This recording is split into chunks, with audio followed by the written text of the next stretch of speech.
Howdy folks.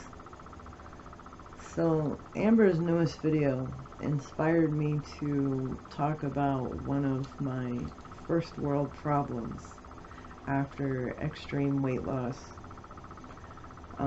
For those of you who are new, I am 20 years and 3 months as of today post Roux-en-Y gastric bypass,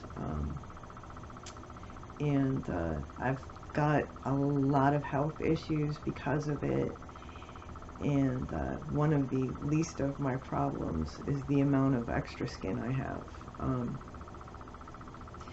In the beginning, when I first started losing weight, the first 75 pounds or so, the apron, which is what a fupa is called once it starts to deflate, would get really raw and chafe, and I would get like infections in there really easily. Like I had a number of yeast infections that were just really persistent, and I got impetigo once, and that was really terrible and painful. It was so red and raw and angry, and it was just wet all the time, and I had to pack gauze in, and it was rough. And after a while, like I got my surgery when I was 27. After a while, my skin did tighten up. You know, if you do like certain exercises and you rub it a certain way with some cocoa butter and stuff, it'll tighten, the skin will tighten up. Right now I'm feeling the drastic effects of gravity, because I'm quite vintage now, but I don't get rashes there anymore, and when I wear tight clothing, I have learned how to fold it and tuck it and maneuver it in such a way that you can't see that it's there, but it's not going to like chafe or anything.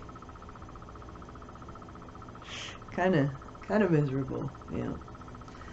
And my arms are a major source of self-esteem issues, because I do have quite a bit of extra skin under here, and it makes wearing cute outfits like this little dress here that I picked up for $2 at the thrift store, you know, impossible to wear in public without like a little bolero jacket or some sort of hoodie or outer shell that at least covers me up to my elbows.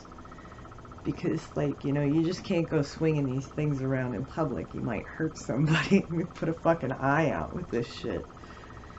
I'm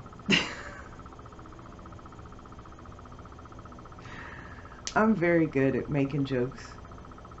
Very good at making jokes about myself. I don't shave my armpits because it's like playing Russian roulette with the razor, you know. It's very soft in there, and very easy to catch it with a razor blade. So I just don't tend to shave very often, and I have to make jokes about it when people point it out, like my husband likes to.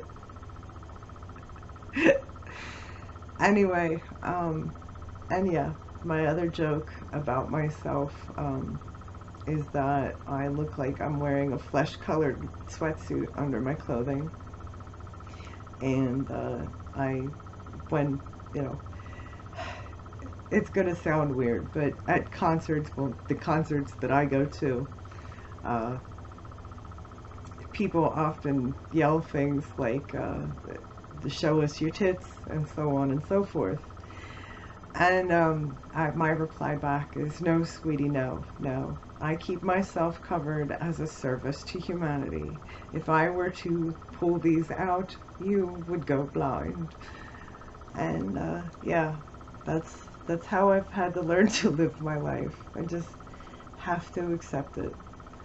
I have looked into reconstructive surgery in the past, and it isn't for me. I don't have a lot of extra skin. It doesn't impede my mobility. It doesn't really affect my overall quality of life, other than like, you know, oh, big deal, fucking I can't wear cute little strappy dresses.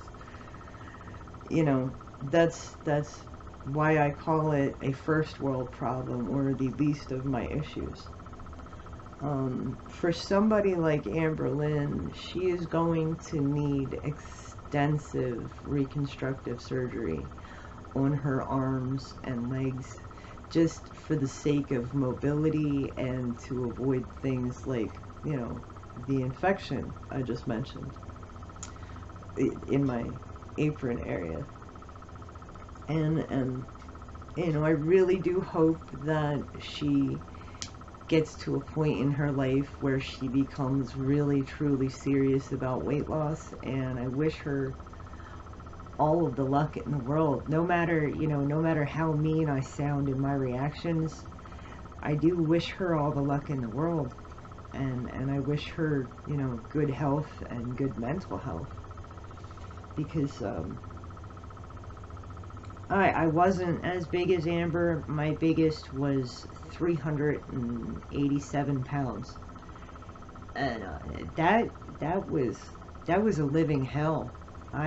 She, you know, in her video she says she felt like she was in a prison in that body, and it really was a prison for me. I was a lot more mobile than Amber was. I would, you know, as big as, I think when I was in high school, I was about 250 pounds in 12th grade, and I was walking 2.5 miles to my friend James's house to go smoke cigarettes. Like every day.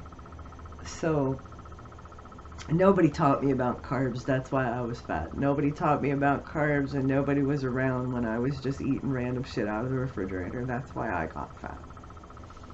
As soon as I figured shit out and got the proper tools, I got it handled. Anyway, that's all I've got to say for right now. I am going to try and react to Amber's video. I just, you know, there's a lot to it that doesn't need to be reacted to. Okay, I'll talk to you guys later. Bye.